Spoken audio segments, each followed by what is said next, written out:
Meanwhile, while the flooding there could have been helpful, it is causing issues all along the coast. Ann Baldridge joins us live from Cape Elizabeth with more. Hi, Ann.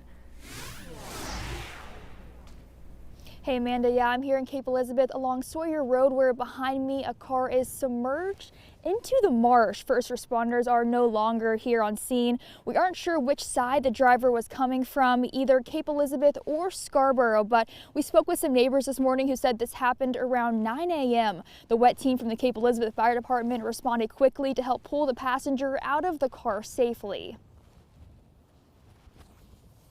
Well, I saw it from here, which is quite a ways away, and they launched the boat, as I understand it, and got out to the driver and got them out of there safely. There are still plenty of flooded areas, and it may be a while until roads reopen, so we'll keep you up to date as we learn more. Live in Scarborough, Ann Baldridge, News Center, Maine.